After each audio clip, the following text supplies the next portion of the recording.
이렇게 좋은 날 만나게 돼서 반갑습니다. 반갑으시죠? 네, 오늘 말씀 바로 들어가겠습니다. 자, 오늘 말씀의 제목 다 함께 한번 읽어보도록 하겠습니다. 따라해 볼까요? 성령의 사람은. 자, 다시 한번 따라해 봅시다. 성령의 사람은. 자, 오늘 성령의 사람은이라는 제목을 가지고 함께 말씀을 나누도록 하겠습니다. 자, 교회 안에서 우리는 수도 없이 성령을 이야기합니다. 또한 성령에 관하여 듣습니다. 특별히 철야 기도에 와서 우리가 예배할 때는 성령에 관해서 더 많이 듣고 더 많이 우리가 그 말씀들을 우리가 청종하게 됩니다. 그만큼 성령은 크리스찬에게 있어서 굉장히 중요합니다. 그런데 놀랍게도 그렇게 열심히 바닥을 보세요. 뭐가 많아요. 예. 절 보셔도 돼요. 예. 예, 안 읽어도 돼요. 저는 원래 예전에 두란노 할 때 안 읽었어요. 어차피 읽고 나서 고개 들면 다 잊어버릴 거 뭐 그렇게 애를 쓰세요. 오늘 성경만 제가 복사를 했더니 성경 읽을 것만 3장이에요. 예. 그러니까는 성경 제가 빨리빨리 읽어갈 테니까. 예. 고개 들면 무슨 얘기 읽었는지도 까먹는 분인데 어떤 분은요 무슨 책 읽었는지도 까먹어. 예. 제가 그랬어요, 제가요. 자, 그런데 놀랍게도 이렇게 성령이 중요하고 성령을 많이 이야기하고 성령에 관해서 우리가 듣는데 대다수의 성도들이 그렇게 중요한 성령에 대해서 어쩌면 어떤 성도님들은 남이 이야기한 성령, 남이 말해주는 성령이 아니라 내 스스로 성령이 무엇이고 성령을 내가 어떻게 추구할 것이고 내가 어떻게 성령 앞에 설 것인가를 내 스스로 진지하게 단 한 번도 묻지도 않고 신앙생활을 하는 사람도 얼마든지 많다는 겁니다. 성령을 기독교 신앙의 근간이라고 한다면 남이 말하는 성령, 남이 체험한 성령, 남에게 역사하는 성령을 따라 산다는 것은 아이러니가 아닐 수 없어요. 우선 이 성령을 문자적으로만 본다면요, 여러분들이 이 한문으로 이 성령을 볼 때에 거룩할 성자의 영령자입니다. 그러니까 그 말 그대로를 해석하면 거룩한 영입니다. 근데 이 거룩한 영이라고 표현했을 때 기독교적 의미의 성령을 명확하게 표현하지는 못합니다.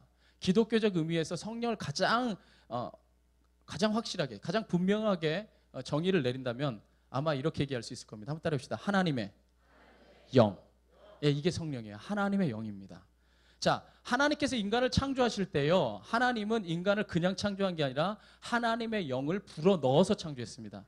다른 모든 세상의 만물들은 그냥 창조했는데, 흙으로만 창조하고 그냥 말씀으로 창조하셨는데, 오직 인간만 창조하시고 난 다음에 하나님의 영, 이걸 루하라죠. 루하를 불어 넣어서 인간이 비로소 성경에 보면 생명이 된지라, 돌려 말하자면 살아있는 영적 존재, 하나님의 영이 담긴 존재가 된지라 이렇게 창조하셨습니다. 그런데 여러분 너무나 잘 아다시피 범죄함으로 말미암아 인간에게서 하나님의 영이 떠나버렸습니다. 그 결과 인간을 생명되게 했던 하나님의 형상도 인간은 잃어버리게 됐어요.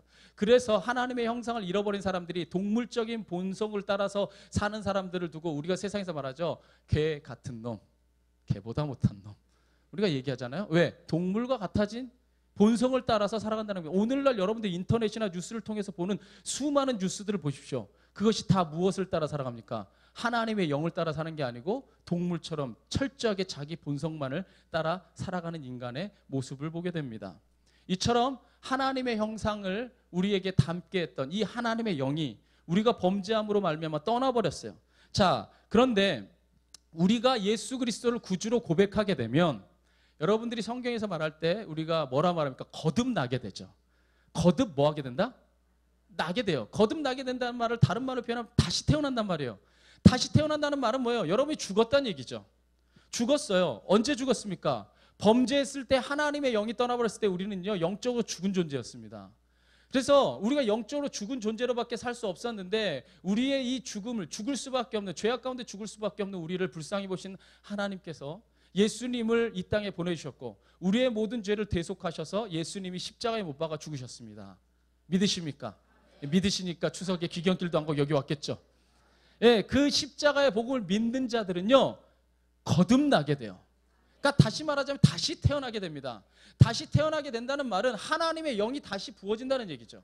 그러니까 예수 그리스도를 구주로 고백하는 순간 인간은요 하나님의 영으로 거듭나게 됩니다. 하나님의 영이 우리 가운데 다시 부어지게 된다는 겁니다. 그래서 거듭난다고 하는 얘기는 이전의 나와는 전혀 다른 존재로 변화된다는 말이에요. 그런데 안타깝게도요 애초에 죄를 안 지었던 인간하고 죄를 지었다가 돌아온 인간은요 다른 점이 있어요. 그게 뭐냐면요, 죄의 관성을 가지고 있다는 얘기예요. 죄성이 남아있다는 거죠. 그래서 죄악의 향기가 오면은 죄에 자꾸 끌려간다는 겁니다. 죄가 이끄는 대로 자꾸 가려고 하는 성질이 있어요. 그래서 성령의 세례를 받고 거듭나서 구원받는 것은 좋은데, 우리가 지속적으로 성령의 충만함을 받지 않으면 성령이 고갈되는 순간에 죄가 유혹할 때 얼른 끌려가려는 죄의 관성에 따라서 사람이 좌지우지하게 된다는 거예요. 그래서 성령의 세례를 받는 것도 중요하지만 끊임없이 성령의 소욕을 따라 살아갈 수 있도록 우리가 성령의 충만함을 받는 게 중요한 겁니다. 그래서 여러분들이 보잖아요. 뭐 특별히 감옥에서 회심해가지고 뭐 이렇게 은혜 받고 나온 사람들 많잖아요. 대표적인 사람들 뭐죠? 조양은, 양은이파 두목 조양은, 뭐 대도 조세영, 거기서 얼마나 회개하고, 조세영 같은 사람은 간증 집회도 얼마나 많이 다녔습니까? 그런데 갑자기 물질의 소욕이 끌려오니까 그때 성령이 충만하지 못하니까 담의 집 담을 넘어버리잖아요. 바로 다른 사람을 때리고 갈취하고 폭력을 행하잖아요. 왜? 그가 거듭나지 않았던 건 아니에요. 그가 성령의 충만함을 끊임없이 자기가 구하고 무릎 꿇지 않으니까 죄의 소욕이 그를 다시금 이끌어 가버린 것입니다. 그렇다면 우리가 늘 성령이 충만한 상태가 되면 어떤 일이 일어나게 될까? 기억하십시오. 우리가 성령이 늘 충만하게 되면 우리 삶에 열매가 맺히게 됩니다. 이는 주님께서 마지막 유언을 통해 요한복음에 분명히 말씀해 주셨어요. 요한복음에요 15장의 5절에 보면 예수님께서 이렇게 말했습니다. 나는 포도나무여 너희는 가지라. 그가 내 안에 내가 그 안에 거하면 사람이 뭐를 많이 맺나니? 그렇죠. 열매를 많이 맺나니 너희가 나를 떠나서는 아무것도 할 수 없다 말했어요.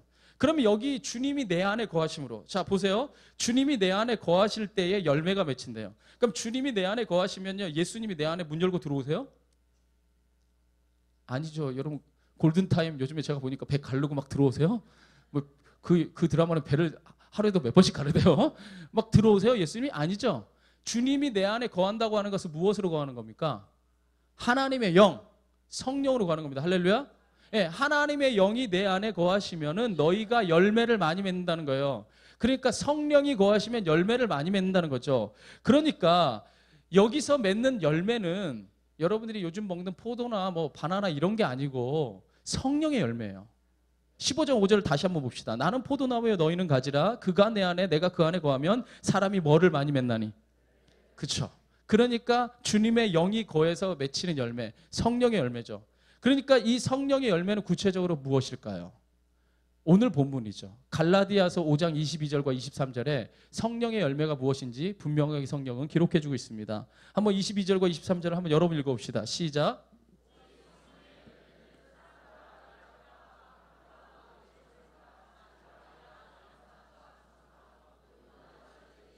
자, 그렇죠. 자, 앞으로 가봅시다. 봅시다. 22절에 보면 오직 성령의 열매는 사랑과 희락과 화평, 오래 참음과 자비와 양성, 충성과 온유 절제입니다.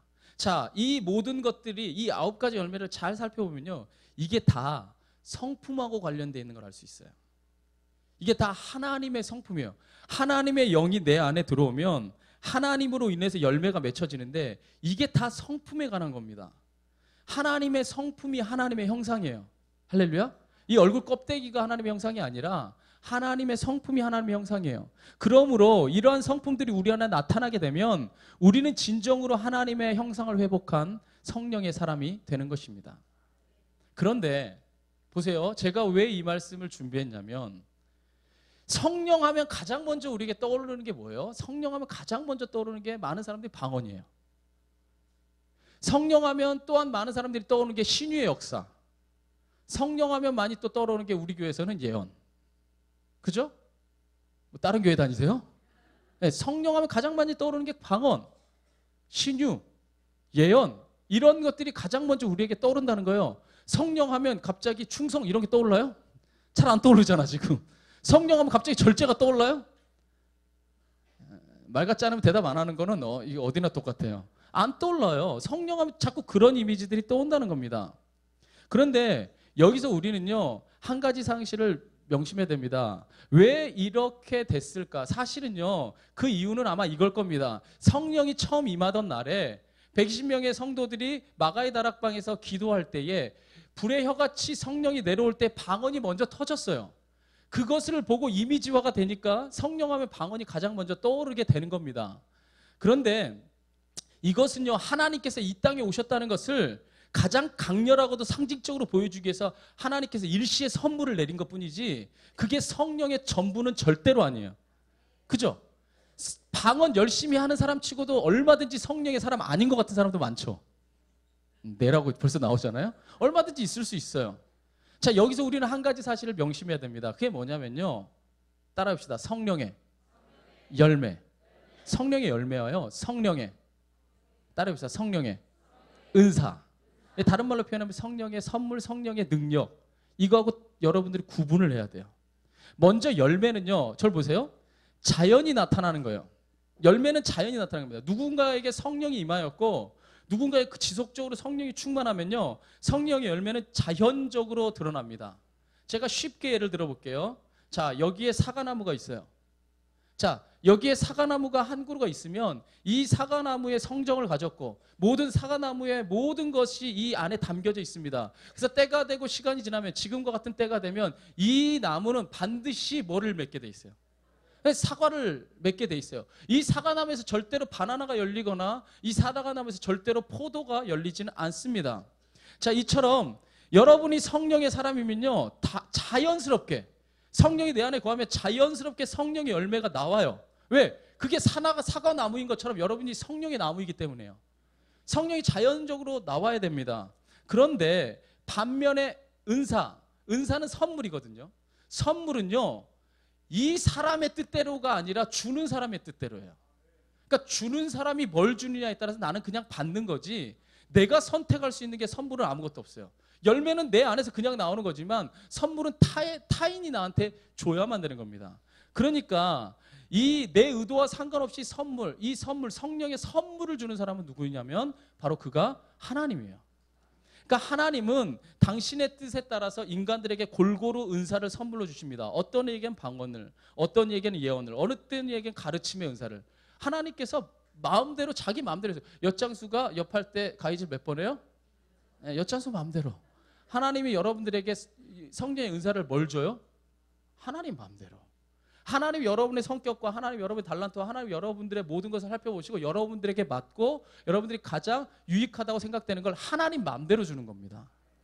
그래서 사도 바울은 고린도전서 12장에서 그 사실을 이렇게 기록하고 있어요. 고린도전서 12장 11절에 보면 이 모든 일은 같은 한 성령이 행하사 그의 뜻대로 각 사람에게 나누어 주시는 것이니라. 할렐루야.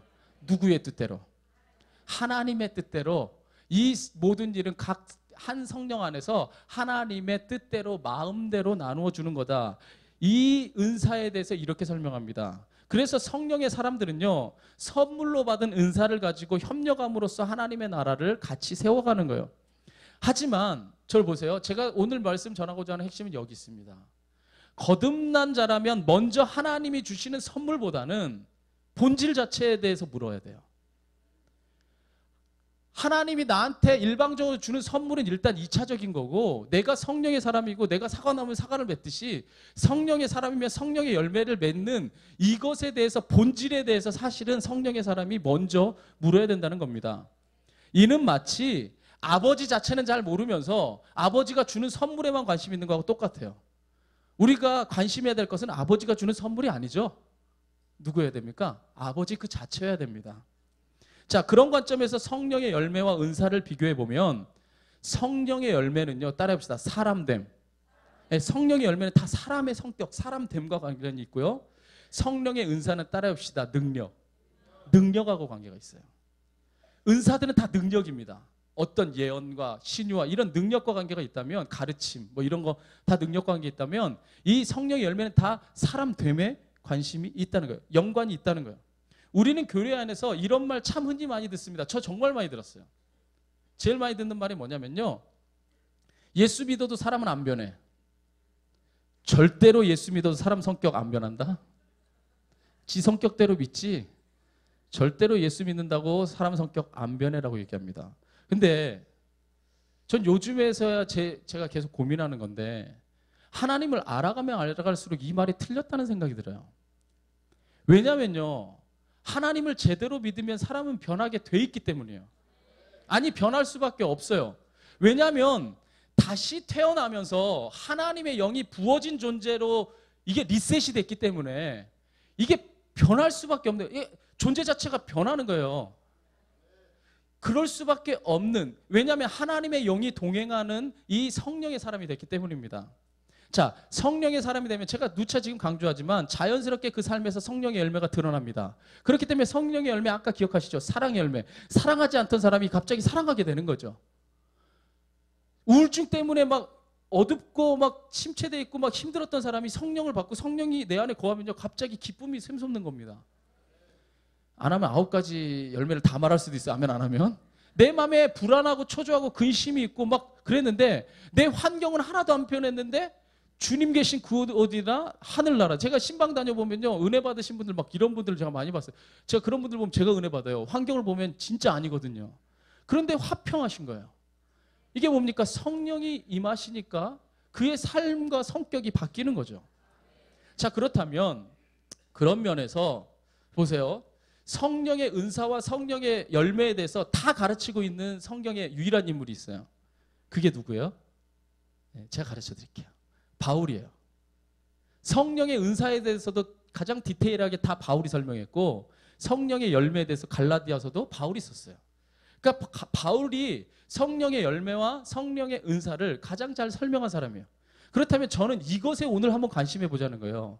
우리는 성령에서 가장 중요한 본질은요, 항상 잘 얘기하지 않고 늘 성령의 능력, 누구나 다 다를 수밖에 없고, 어떤 사람은 5달란트고 어떤 사람은 1달란트일 수밖에 없는 이 능력만을 관심하지 말고 진짜 본질인, 사실 능력 없어도 얼마든지 천국 갑니다.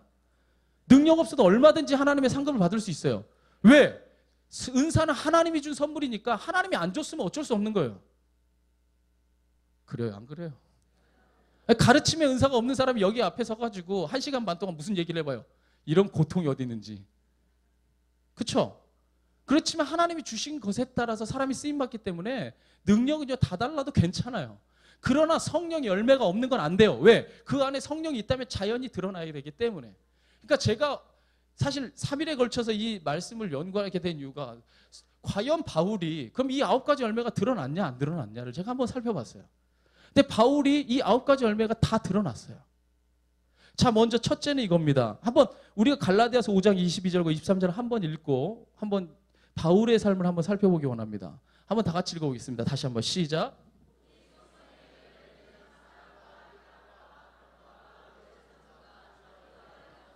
충성과 온유와 절제니 이 같은 것을 금지할 법이 없느니라. 자, 따라해보자. 첫째, 사랑입니다. 자, 첫 번째 사랑이에요. 자, 성경에서 처음에 사도 바울이 등장하는 것은 스데반이 죽을 때예요.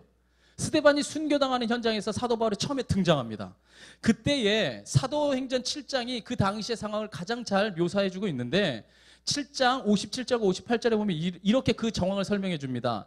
그들이, 이거 백성들은 이스라엘 백성들입니다. 큰 소리를 지르며 귀를 막고 일제히 그에게, 스데반이에요, 스데반에게 달려들어 성 밖으로 내치고 돌로 칠세, 증인들이 옷을 벗어 사울이라 하는 청년 발 앞에 두니라. 바로 이게 사도 바울이에요. 자, 너무나 심한 돌팔매질과 매질을 당한 후에 결국 스데반은 죽고 말아요. 순교를 당하고 맙니다. 그때의 스데반의 죽음을 보고 이 바울의 반응이 어땠는가? 자, 사도행전 8장 1절에 나옵니다. 사도행전 8장 1절에 뭐라고 기록하고 있냐면요, 사울은 그가 죽임당함을 어떻게 여기더라?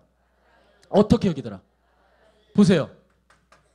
한 사람이 자신의 눈앞에서 돌에 맞아 죽고 매질을 당해서 처참하게 죽어갔어요. 저 보세요. 돌 맞아 죽였다는 얘기는 돌을 던져서 맞았다는 얘기죠. 그럼 얼굴이 다 일깨어지고, 맞아 죽으면요 힘들어요. 뭐 잘려 죽어야지 쉽게 죽지, 맞아 죽기 쉬운 거 아닙니다. 그것도 명치를 때려서 한 방에 죽인 게 아니라 돌로 때려서 죽였다는 얘기예요. 전체적으로 만신창이가 돼서 죽었다는 얘기예요. 그걸 보고 사울이 하는 말이 뭐냐면 마땅하다. 얘는 이렇게 죽는 게 마땅하다고 얘기하는 잔인한 면이 있었어요. 사도 바울의 시작이 그래요. 굉장히 우울질적인 성향도 있고 완벽주의적인 성향도 있기 때문에 죽이려면 완벽하게 죽이는 사람이에요. 그래서 다메섹은요, 여러분이 알기에 이스라엘 땅이 아니에요. 이방 땅, 아람 쪽에 있는 땅에까지도 그리스도인 찾아서 잡아 죽이려고 다메섹을 향해 달려갔던 사람이 바울입니다. 그런데 그러한 바울이 예수 그리스도를 만나고 하나님의 은혜를 경험하고 나서 여러분이 너무나 잘 알고 있는 사랑장을 씁니다. 고린도전서 13장이죠. 그 13장에서 이 바울이요, 그 잔인했던 바울이 사랑의 사도로 변합니다. 13장 1절에서 3절에 보면요, 이런 말을 사도 바울이 직접 기록합니다. 내가 사람의 방언과 천사의 말을 할지라도, 이거 다르게 말하자면 방언할지라도요, 사랑이 없으면 소리나는 구리와 울리는 꽹과리가 되고, 내가 예언하는 능력이 있어. 이게 지금 다 성령의 은사들에서 얘기하잖아요. 내가 예언하는 능력이 있어 모든 비밀과 모든 지식을 알고 또 산을 옮길 만한 모든 믿음이 있을지라도 뭐가 없으면, 사랑이 없으면 내가 아무것도 아니요. 내가 내게 있는 모든 것으로 구제하고, 이것도 다 능력이에요. 물질의 은사를 가지고 구제하고 내 몸을 불사르게 내줄지라도, 니네가 아무리 사역을 열심히 할지라도 뭐가 없으면, 사랑이 없으면 내게 아무 유익이 없느니라. 보세요. 사도 바울은 스데반이 죽을 때 마땅하다, 돌에 맞아 처참하게 죽을 때도 마땅하다 여겼던 이 잔인한 사람이 하나님의 영에 이끌려 성령에 이끌려 살아가는 동안에 인생의 후반부에 갈수록 사랑의 사도로 변화가 됐어요. 성령이 아니고서야 사람을 죽이고도 당연하게 여겼던 바울이 어떻게 이처럼 극적으로 바뀔 수 있겠어요? 사람 바뀌었어요, 안 바뀌었어요? 바뀌었잖아요. 우리 안에 하나님이 영이 임하면요, 우리가 사랑할 수밖에 없어요. 왜냐하면 하나님 자체가 사랑이기 때문에 사랑이신 하나님이 들어오면 우리가 사랑의 열매가 나올 수밖에 없다니까요. 내가 사과 나무면 사과를 맺을 수밖에 없듯이 그렇게 될 수밖에 없어요. 그것을 요한 사도가 요한 1서에서 이렇게 말하죠. 사랑하는 자들아, 우리가 서로 사랑하자. 사랑은 하나님께 속한 것이니 사랑하는 자마다 하나님으로부터 나서 하나님을 알고 사랑하지 아니하는 자는 하나님을 알지 못하나니 이는 하나님은 무엇이기니라? 사랑이다. 하나님이 사랑이기 때문에 하나님의 영이 우리 안에 임하면 우리가 사랑할 수밖에 없습니다. 자, 두 번째 한번 따라해봅시다. 기쁨. 두 번째 기쁨의 열매입니다. 자, 예수 만나기 전에 바울은요, 사람 잡아서 옥에 집어넣고 죽이는 게 일이었어요. 그런 그에게 기쁨이 있을 리 만무했죠. 그런데 예수 만나고 난 다음에 사람 죽이는 게 일이었던 바울이요, 기쁨의 사도로 변화가 됩니다. 그걸 가장 극적으로 보여주는 성경이 어디냐면 빌립보서예요. 빌립보서는 감옥 안에서 쓴 편지입니다. 이 로마의 감옥 안에서 옥중 서신을 쓰면서 이 빌립보서, 제가 빌립보서를요 1절부터 다 읽어봤어요. 다 읽어보면서 기쁨 나오는 데마다 동그라미를 쳐봤어요. 제가 감옥 안에서 쓰는데 기쁨 나오는 데마다 다 동그라미를 쳐니까 무려 18번이나 얘기해요. 기뻐하고 또 기뻐하라고. 빌립보서 4장 4절에 그 대표적인 어구죠. 우리가 너무나 잘 아는. 한번 다 같이 읽어볼까요? 시작.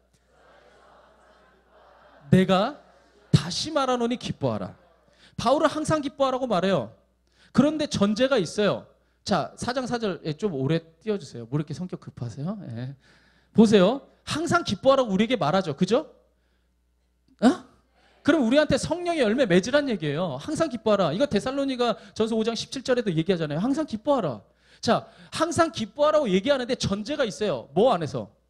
성령이 내 안에 왔으면 기뻐해야 된다는 얘기예요. 주 안에서 성령의 사람이 됐으면 내가 기뻐하는 게 당연하다는 얘기입니다. 그런데 바울이 또 한 번 강조하는 거죠. 내가 다시 말하노니 또 기뻐해라. 자, 바꿔 말하면 내 조건과 환경에 상관없이 성령이 임했다면, 성령과 동행한다면, 성령이 내 안에 계시다면 기뻐하라는 거예요. 그래서 사도 바울은요, 빌립보서 4장 13절에 이렇게 고백하죠.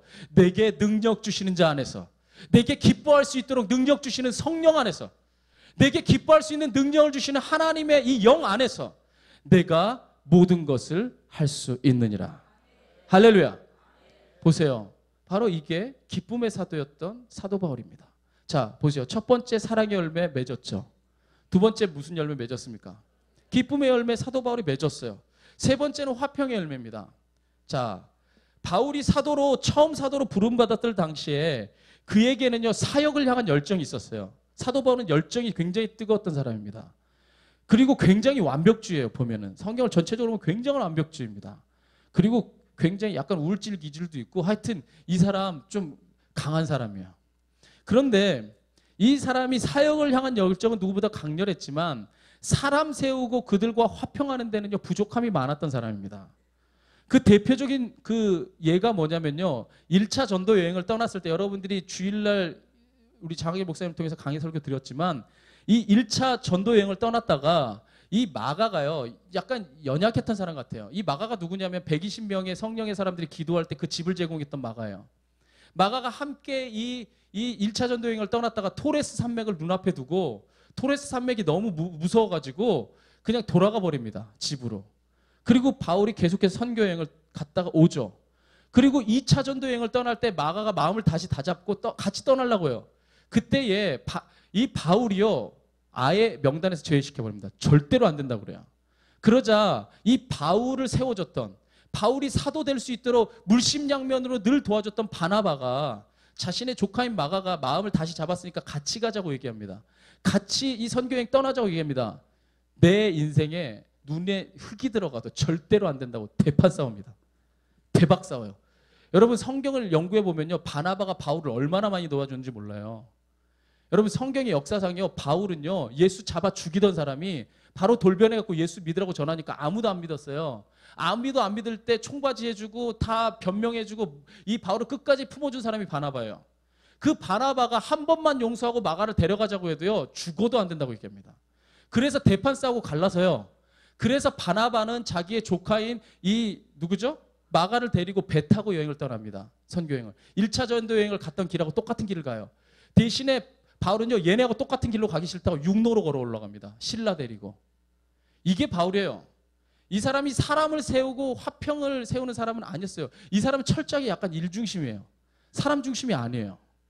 그러한 이 바울이요 사역의 후반부에 이르러서는요 마가를 받아들이고 용서할 뿐 아니라 그와 함께 하기를 바라는 사람으로 변화가 됩니다. 굉장히 누그러져요. 그러면서 그가 쓴 마지막 서신이 디모데후서예요. 바울이 인생에서 마지막 쓴 디모데후서에서 그가 이렇게 기록하며 디모데에게 부탁합니다. 디모데후서 4장 11절 한번 읽어봅시다. 같이 읽어봅시다. 여러분이 시작.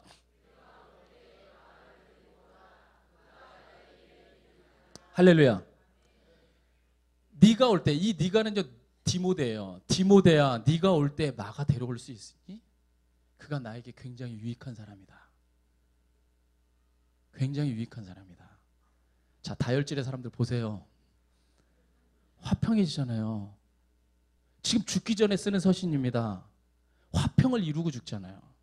여러분 로마서 16장을 보십시오. 로마서 16장에 보면요 바울이 로마에 가지도 않아 놓고는 로마에 있는 사람들에게 이 사람들을 문안하고 함께 교제를 나눠가면서 그의 모든 애제자들과 같이 사역했던 사람들의 이름이 쫙 나열됐어요.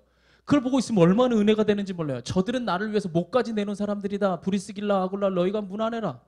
베베를 문안해라. 이렇게 문안하라고 하면서 끊임없이 사람들을 세우고 사람들을 존중하는 마음으로 변화된지 몰라요.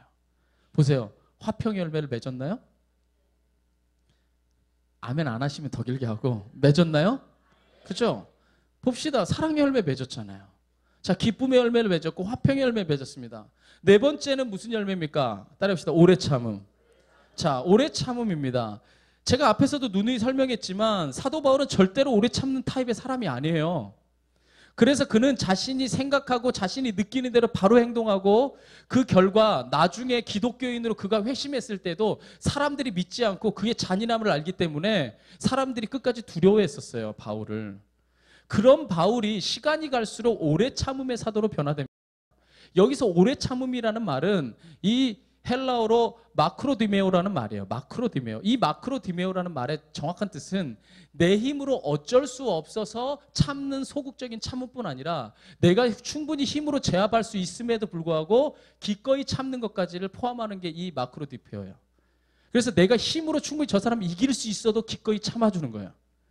자, 보세요. 사실 바울은요 로마 시민권을 가진 사람이었고 바리새인 중에 바리새인이었으며 가말리엘 문화에서 공부한 석학이었고 재력도 얼마든지 많이 가지고 있는 부자였습니다.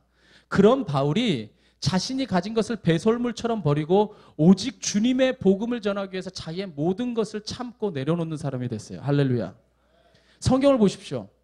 바울은요 자신이 한 과거의 행동들, 이 크리스찬들, 기독교를 믿는 사람들에게 예수를 믿는 사람들을 죽였던 이 과거의 과거 때문에 이 사도 바울은요 끊임없이 사도성을 의심받습니다. 저가 분명히 사도가 맞는가 의심을 받고 그가 교회를 세워놓으면 이방의 교회를 세워놓을 때마다 예루살렘에서 거짓 선지자들이 와가지고 그 교회마다 가가지고 분란 일으키고 분열 일으켜요. 그 똑똑한 증거가 고린도전서에 남아져 있잖아요. 뭐 아볼로파 나누고 뭐 게바파 나누고 그리스도파 나누고 뭐 바울파 나누고 거짓 선지자들이 끊임없이 그가 세운 교회마다 분란을 일으켜요. 그런데도 끝까지 그가 참고 견디면서 인내하면서 끝까지 하나님의 교회를 세워갔습니다. 할렐루야. 그 모든 역경을 견뎌낸 뒤에 바울이 이렇게 스스로 고백합니다.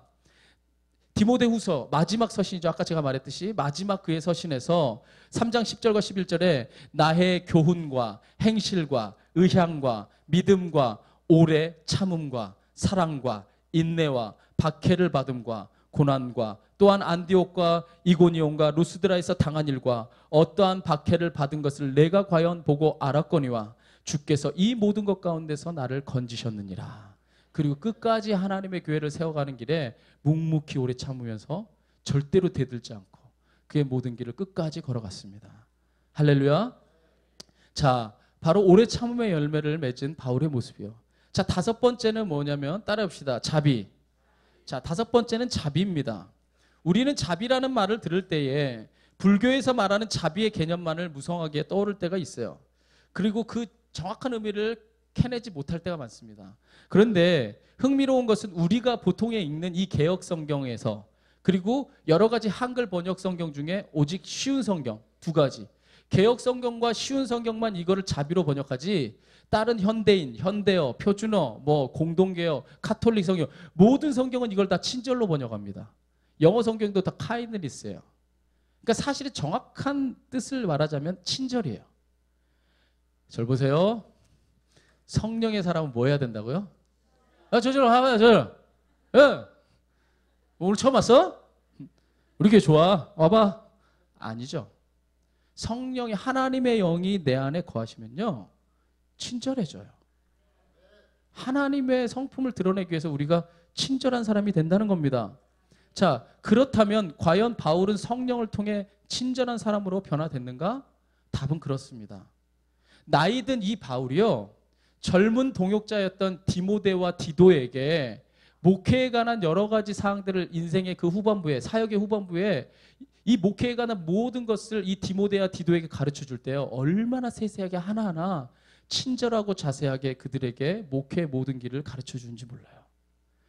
걸어가야 될 길 하나하나를 말해줘요. 저도 젊은 목회자라서 앞으로 걸어가야 될 목회 길이 많은데 누군가 나에게 멘토가 돼서 그렇게 하나하나 가르쳐 주면 감격할 것 같아요. 제가 감격하는 게 그렇게 기분이 나쁘세요? 얼굴 표정이 왜 그래요? 얼마나 친절하게 그의 모든 목회 길들을 하나하나 가르쳐주지 몰라요. 또는 또 그는요 복음을 전할 때 누구를 만날 때 유대인을 만날 땐 유대인, 헬라인을 만날 때 헬라인, 모든 사람을 만날 때마다 그들에게 자신을 맞추면서 그들에게 오직 복음 전하기 위해서 모든 것을 그들을 섬기는 모습으로 살아갑니다. 그래서 고린도전서 9장 19절에서 22절에 보면요 사도 바울이 이렇게 기록해요. 자, 이렇게 말합니다. 내가 모든 사람에게서 자유로우나 스스로 모든 사람에게서 종이 된 것은 더 많은 사람을 얻고자 함이라. 유대인들에게 내가 유대인과 같이 된 것은 유대인을 얻고자 함이요. 율법 아래에 있는 자들에게는 내가 율법 아래에 있지 아니하나 율법 아래에 있는 자같이 된 것은 율법 아래에 있는 자들을 얻고자 함이요. 율법 없는 자에게는 내가 하나님께는 율법 없는 자가 아니요 도리어 그리스도의 율법 아래에 있는 자이나 율법 없는 자와 같이 된 것은 율법 없는 자를 얻고자 함이라. 약한 자들에게 내가 약한 자와 같이 된 것은 약한 자들을 얻고자 함이요 내가 여러 사람에게 여러 모습이 된 것은 아무쪼록 몇 사람이라도 뭐 하려고? 친절하게. 낮은 사람한테는 낮은 모습으로, 높은 사람한테는 높은 모습으로, 유대인에게 유대인, 약한 사람이 약한 사람, 헬라인에게 헬라인의 모습. 너무나 그들에게 맞게 친절하게 하나님의 복음으로 저들의 생명을 구원고자 저의 모든 삶을 내려놨던 것을 보게 됩니다. 친절함의 모습이 느껴져요? 느껴집니다. 보세요. 스데반 죽일 때 당당했고 눈 하나 깜짝하지 않던 사람이 사랑을 이야기하고 그가 사람 죽이고 다니고 사람 죽이는데 혈안이 됐던 이 사람이 늘 하나님 안에서 감옥 안에서도 기쁨을 이야기하고 그가 처음에는 누구도 용서하지 못하고 화평을 이루지 못했으나 그가 나중에는 사람을 세우고 화평하는 자가 되고 그가 또한 오래 참음으로 하나님의 역사를 끝까지 이뤄내고 또한 그가 친절함으로 하나님의 복음을 전하는 자가 됐어요. 또한 여섯 번째는요. 한번 따라합시다. 양선. 양선입니다. 이것은 다른 말로 표현하자면 선함입니다. 선한 사람들 있죠. 예, 옆 사람 한번 얼굴을 한번 봐봐요. 얼굴. 예, 선해 보이나요? 뭐가 있어 보여요. 제가 우리 사무실에서 근무하는 우리 양동수 권사님이 자주 하는 얘기가 있어요. 양동수 권사님이 10여 년 전, 15년 전에 굉장했던 사람인 것 같아요. 제가 여러 번 들었는데 그때는 뭐 헬스도 많이 하고 막 근육도 나오고 성격도 하여튼 불같았대요. 그래서 하여튼 먼저 때리고 보고 먼저 하고 보고 굉장히 그러셨다고 얘기하더라고요. 근데 지금 보면 전혀 그럴 것 같지 않아요. 보면 진짜 선하고 선한 모습을 우리가 보게 돼요. 보세요. 얼굴 하나에도 예수님을 만난 사람은요, 그 향기가 자연스럽게 드러나요. 이 양동수 권사님이 실제로 고백하는 거예요. 예전에는 자신의 얼굴이 이러지 않았다는 거예요. 엄청 공격적이고 다른 사람들을 향해서 위협적이고 그랬다는 거예요. 근데 지금 양동수 권사님 나가면서 한 번씩 봐보세요. 어디가 공격적으로 보이세요? 예, 선하게 보이시잖아요. 할렐루야. 예, 이렇습니다. 양선을 다른 말로 말하면 표현하면요, 선함이에요. 실로 이 사도 바울은 바로 선한 이웃으로서, 선한 사람으로서 굶주리고 헐벗은 자들의 늘 친구가 되어줬습니다. 원래 바울이 어떤 사람이었는지는 제가 앞에서 설명했잖아요. 바울을 한마디로 얘기하면요, 따라해볼까요? 가진 자였어요. 도도하고. 이 가진 자의 전형이 바로 바울이었습니다. 그런데 그가 그 모든 것을 배설물처럼 내려버리고 포기하고 낮아져서 예수님처럼 복음을 전하는데 그가 온 마음을 쏟습니다. 그런데 그가 주님을 위해서 모든 것을 내려놓고 주님의 길을 가면 주님이 복을 줘야 되잖아요. 우리가 생각하는 복을 줘야 되잖아요. 그가 모든 것을 다 내려놓고 오직 주님만을 위해서 자신의 길을 묵묵히 걸어가는데 복을 줘야 되는데 하나님이 복이 아니라 화를 줬어요. 인간의 생사 화복을 주관하신 하나님께서 당연히 복을 줄 수도 있는데 화를 줘요. 그것도 몇 가지 화를 주냐면 3가지나 줘요. 자신의 질병이 살아가는데 고통스럽고 힘들어서 매일마다 죽고 싶을 만큼의 3가지의 질병이나 줬어요. 자, 바울의 입장에서 열불 날까요, 안 날까요? 나죠. 손만 대면 낫고요. 자기가 기도만 하면 다 나아요. 심지어는요, 바울의 손수건이나 옷자락만 만져도 막 사람들이 막 나아요. 막 치유의 역사를 받아요. 근데 정작 자기는 3가지 질병이 하나도 안 나요. 그래서 그가 하나님 앞에 기도합니다. 3번씩이나 목숨 걸고 기도합니다. 그러자 하나님의 응답이 뭡니까? 고린도후서 12장 9절에 하나님이 딱 한마디 얘기하죠. 뭐라고 얘기합니까? 내 은혜가 내게 족하다. 됐거든? 돌려 말하면 안 고쳐줘. 네 은혜가 내게 좋게. 너 그냥 3가지 질병 죽는 날까지 갖고 살아. 그러면요, 저 사실 저 같아도요, 때려칠 것 같아. 더러워서 이씨. 나도 어디 가서 기도받지, 나 이거 안 할래요. 아, 좀 힘들어 죽겠구만. 좀 낫게 해줄 수 있잖아요. 대들고 얼마든지 따질 수도 있어요. 그런데요, 사도 바울이요, 얼마나 선한지 그의 뜻을 그대로 받아들입니다. 그리고 나서 그것을 은혜로 승화시키는데 고린도후서 12장 7절에 이렇게 말합니다. 여러 계시를 받은 것이 지극히 크므로 너무 뭐하지 않게 하려고, 자만하지 않게 하시려고 내 육체에 가시 곧 사탄의 사자를 주셨으니 이는 나를 쳐서 너무 자만하지 않게 하려 하심이라. 이렇게 정말 선하고 귀한 고백을 합니다. 그러면서 12장 10절에 계속해서 이렇게 말합니다. 여러분이 사도 바울의 입장이 되어서 한번 다 같이 읽어볼까요? 시작. 그러므로 내가 그리스도를 위하여 약한 것들과 능욕과 궁핍과 박해와 곤고를 뭐하노니 이는 내가 약한 그때가 가장 뭐다? 착하지 않아요? 아, 착하지 않냐고요. 진짜 착하잖아요. 하나님 입장에서는요, 너무나 양선한, 너무나 착한 사도 바울을 보게 됩니다. 우리가 보세요. 너무나 불공평해 보이는 상황에서도 하나님이 주신 것이라면 끝까지 신뢰하고 자신에게 주어진 것을 감사함으로 받아들이는 선한 마음, 바로 이게 사도 바울이 위대한 사도로 우뚝 설 수 있었던 비결이에요. 할렐루야. 보세요. 제가 지금 계속해서 설명하지만 사도 바울은요, 자신의 삶에서 성령의 열매가 막 주렁주렁, 그것도 사역의 후반부로 갈수록 주렁주렁 맺혀지고 있습니다. 자, 7번째입니다. 한번 따라합시다. 충성. 사도 바울은 누구보다도 충성의 열매를 맺은 사람입니다. 바울은요, 그의 인생의 말년으로 가면 갈수록 충성의 열매가 주렁주렁 맺혔던 자예요. 그가 온 몸과 마음을 다해 충성을 한 흔적이 그가 기록한 서신 곳곳에 남겨져 있습니다. 자, 그가 3차 전도 여행을 마치고, 대표적인 얘기 하나만 드릴게요. 3차 전도 여행을 마치고 예루살렘으로 모든 이 이방 교회에서 이 구제헌금을 가지고 돌아갈 때가 됐어요. 자, 예루살렘 본교회로 돌아갈 때가 됐는데 성령이 각성해서 이 환상 중에 바울에게 나타나 너가 예루살렘으로 돌아가면 환난과 핍박이 기다리고 있다라고 이 계시를 줍니다. 그런데 바울에게만 계시를 준 게 아니라 예배소에 있는 장로들에게까지 하나님이 계시를 주고 환상을 줘요. 사도 바울이 이번에 예루살렘으로 돌아가면 반드시 환난과 핍박이 기다리고 있다. 그래서 이 예배소의 장로들이 드로아까지 쫓아와가지고 바울을 만난 자리에서 붙잡습니다. 절대로 가지 마십시오. 이번에 하나님이 계시를 주셨는데 당신이 예루살렘으로 가면 100% 환난과 핍박이 기다리고 있습니다. 자, 그때 바울이 남기는 위대한 말입니다. 여러분이 너무나 잘 알고 있는 이 사도행전 20장 24절 여러분 다 외우고 있잖아요. 시험 든 얼굴이야? 여러분 너무나 위대한 말을 남기잖아요. 여러분들의 이 고백이 되길 바라면서 한번 다 같이 한번 읽읍시다. 시작.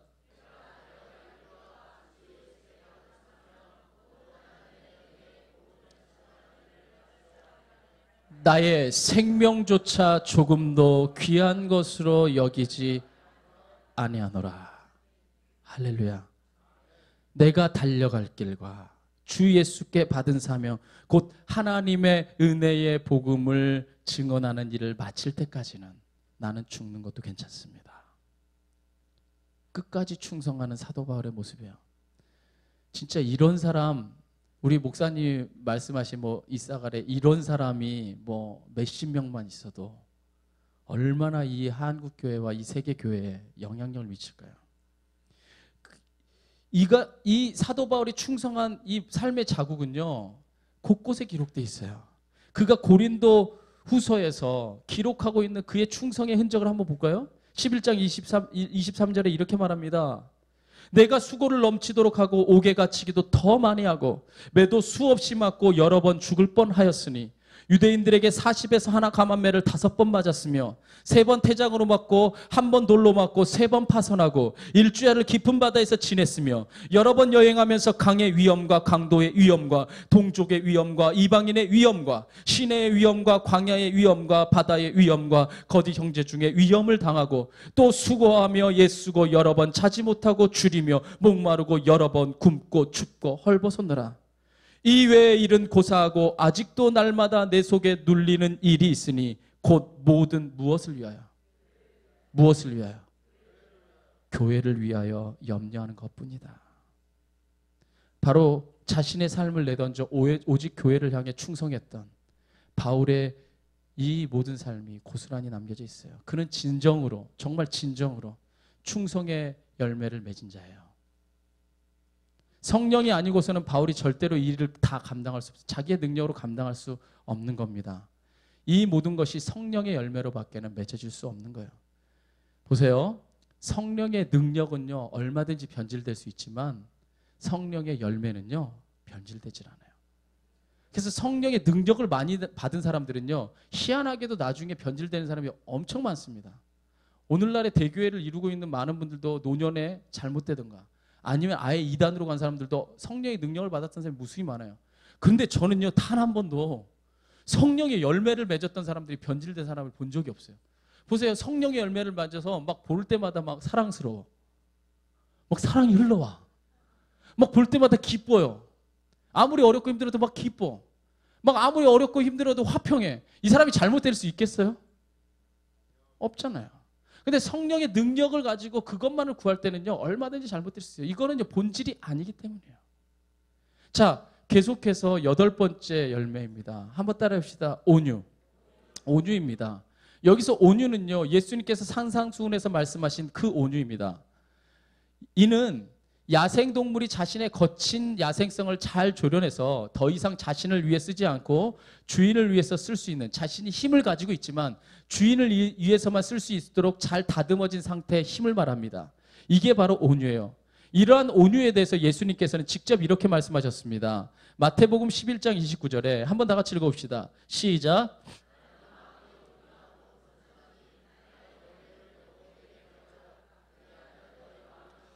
자, 나는 마음이 뭐하고? 온유하고 뭐하니? 나는 온유하고 겸손하다. 그러니까 나의 명예를 보고 나에게 배워라. 이렇게 말합니다. 예수님께서 나는 온유하고 겸손하다. 그러니까 예수님이 가장 온유하고 겸손하신 분이세요. 그런데 이것을요, NIV나 NLT 이 영어 성경으로 보면요, 이 구절을 뭐라고 설명하고 있냐면요, gentle. 그러니까 이 겸손을 젠틀, 온유를 전틀, 그 다음에 겸손을 험블이라고 얘기합니다. 근데 재밌는 게요, 이 NIV는 젠틀 험블이라고 얘기하는데 그 다음에 NLT는 바꿔놨어요. 험블 젠틀이라고 얘기해놨어요. 그러니까 나는 온유하고 겸손한인데 두 단어가 똑같이 쓰였다는 얘기예요. 한 성경에는 젠틀 험블이라고 했고 한 성경에는 험블 젠틀이라고 했어요. 그러니까 여기서 말하는 온유하고 겸손은 일맥상통하는 거예요. 의미가 크게 다르지 않은 거예요. 그러니까 온유함과 겸손함. 그러니까 다른 말로 굳이 표현하자면 겸손함의 열매를 맺게 된다는 거예요. 뭐의 사람은? 성령의 사람은. 성령의 사람은요, 반드시 겸손함의 열매를 맺게 돼 있습니다. 보세요. 바울이요, 사역의 초창기에는요, 자신이 사도라는 것을 강조합니다. 하나님의 은혜로 사도된 나 바울은 이러면서 자신이 사도라는 것을 바울이 강조해요. 그런데 그가 AD 약 59년경에 이르러서 고린도전서에서는요, 자신을 표현할 때 이렇게 표현합니다. 자, 한번 같이 읽어볼까요? 고린도전서 15장 9절 시작. 나는 사도 중에 가장 작은 자라. 나는 사도 중에 어떤 사람이다? 가장 작은 자라. 나는 사도인데 사도 중에서 가장 작은 자라는 거예요. 그러고 나고 재밌는 것은요, 약 5년이 지난 다음에 AD 64년경 이 로마의 박해와 이 네로 황제의 박해가 있었던 이 즈음에 바울이 스스로를 향해서 에베소서 3장 8절에 고백하기를 뭐라고 얘기하면요, 에베소 3장 8절에 모든 성도 중에 지극히 작은 자보다 더 작은 자라고 얘기해요. 그러니까 사도 중에 작은 자에서 뭐로 내려왔어요? 성도 중에 모든 성도 중에 지극히 작은 자라는 거예요. 그리고 나서 이 사도 바울이 그 후로 약 1년이 지난 다음에 AD 약 65년 전경에 이 디모데 전서 이 1장 15절에는요, 마지막으로 이렇게까지 얘기합니다. 자기 자신을 두고 뭐라고 말합니까? 제일 끝에 뭐라고 말합니까? 나는 죄인 중에 내가 괴수니라. 나는 죄인 중에도 가장 괴수라고 말을 해요. 보세요. 사도 바울은 주님의 은혜와 함께하고 하나님의 성령과 동행하면 동행할수록 점점 낮아지고 있어요. 여러분, 사도 바울은요, 높은 사람이에요. 그는요, 바리새인 중에 바리새인이고 공부도 많이 한 사람이고 돈도 있고 모든 게 있었던 사람이에요. 근데 그가 사도 중에서 가장 작은 자에서, 성도 중에 가장 작은 자에서, 죄인 중에 죄인으로 자기 자신을 끊임없이 낮추고 있어요. 이게 뭡니까? 진정으로 온유한 자의 모습이죠. 진정으로 겸손한 모습이라 아니할 수 없습니다. 자, 이것이야말로 진정 성령의 사람의 모습입니다. 마지막으로 9번째입니다. 야, 진짜 이렇게 긴 설교를 이렇게 짧게 열심히 달려왔네요. 마지막 9번째. 그래도 우리 장학일 목사님보다 짧게 했어요.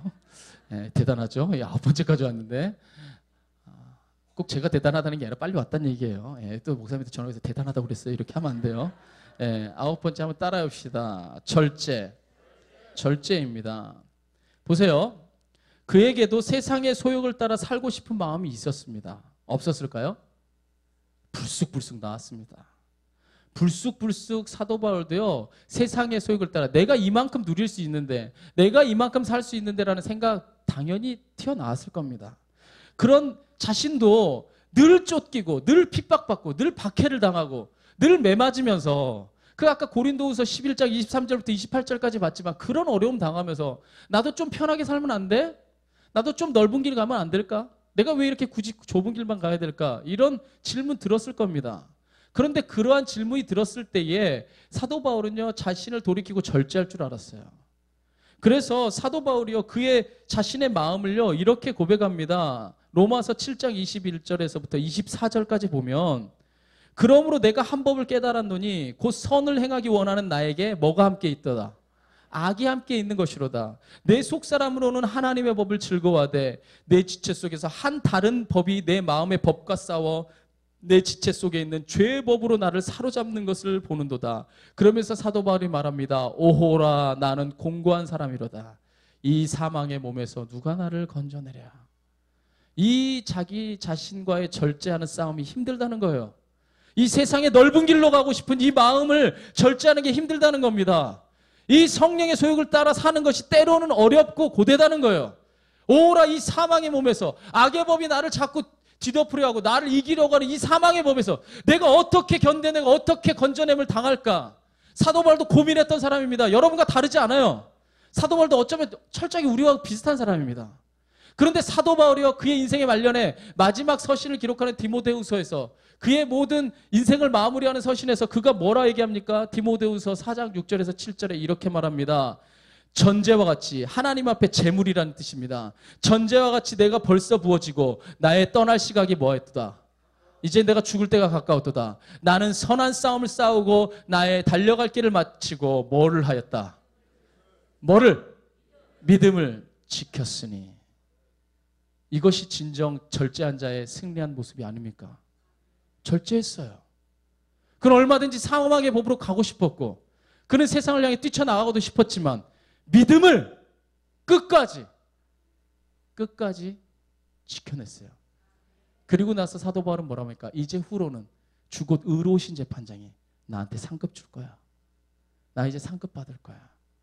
그것을 기대하면서 부름의 상을 위해서 그 표대를 향해서 끝까지 걸어갔던 바울의 모습입니다. 이것이야말로 절제의 승리가 아닐 수 없습니다. 이제 저를 보세요. 이제 말씀을 정리해 가겠습니다. 우리가요, 예수를 믿으면 믿을수록 이런 모습이 넘쳐나야 됩니다.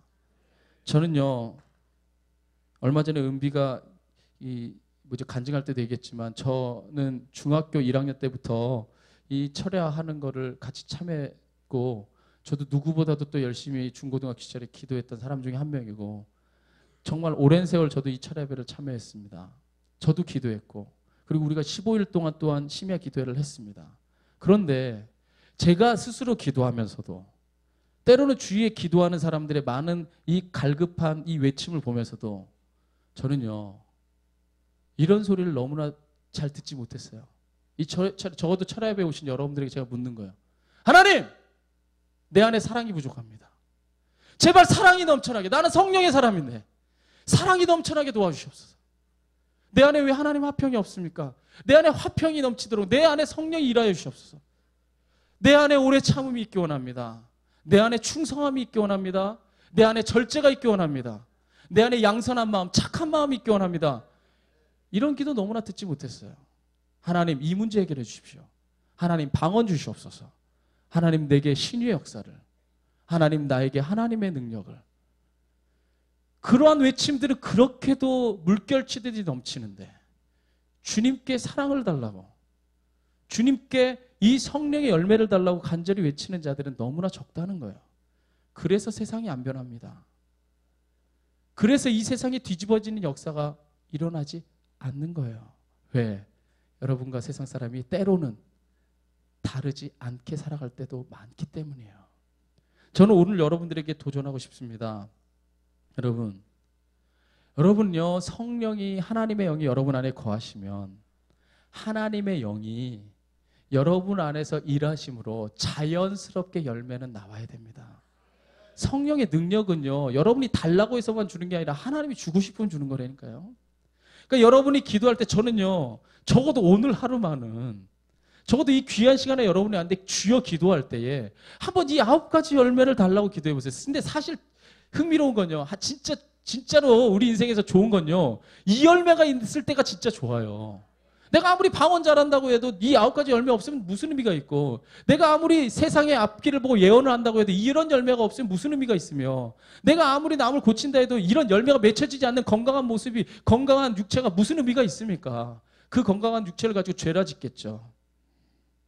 저는 여러분들에게 이 얘기를 하는 게 아니라 이 말씀을 전하면서 제 스스로에게도 바라는 겁니다. 너는 과연 성령의 열매를 맺는 성령의 사람인가? 제가 제일 회개를 해야 되는 사람 같아요. 저는 아직도 바울의 초창기 같아요. 뭐 열정은 있는 것 같은데 때로는 성질이 먼저 나고, 그 현장을 가장 볼 수 있는 데가 축구할 때요. 지분 열받아 갑자기 막 야이씨 뛰어!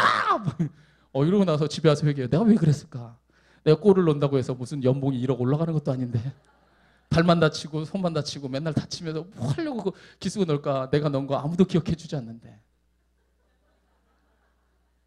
허무한 거죠. 뭡니까? 그때 본성이 드러나는 거죠. 근데 그래도 제가 절망하지 않는 이유는요. 제가 곰곰이 이 설교를 준비하면서 한번 생각해 봤어요. 제가요, 고등학교 때요, 칼이었어요, 칼. 완벽주의의 절정이었습니다, 고등학교 때. 하나로 틀어지면요, 그대로 잘라버려요. 제가 그랬어요. 지금은 안 그래요.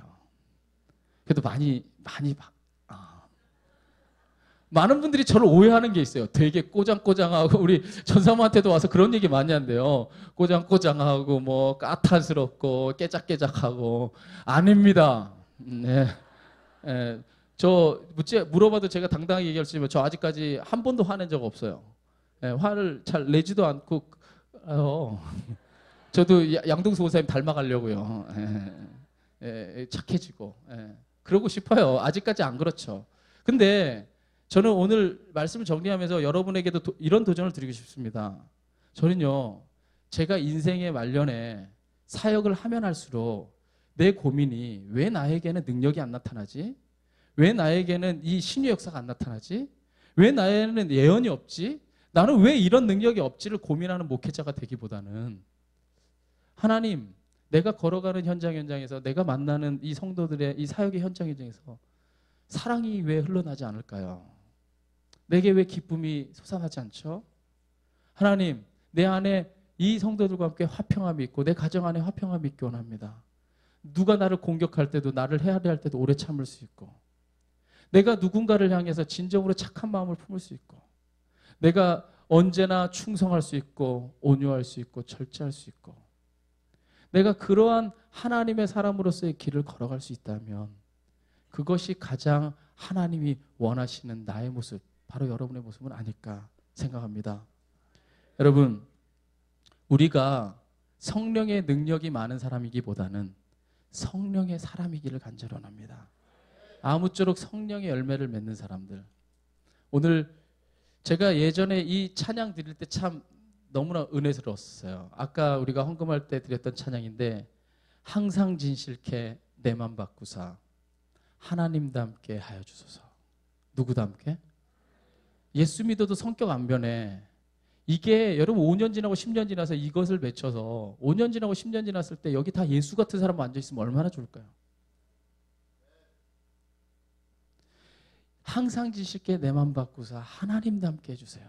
주님이 토기장이고 나는 그릇이니까 하나님의 손으로 빚어주세요. 그러면은 그 놀라우신 사랑이 나를 변화시키시고 나를 이끄실 줄 믿습니다. 여러분들이 이런 고백을 함께 드릴 수 있기를 간절히 원합니다.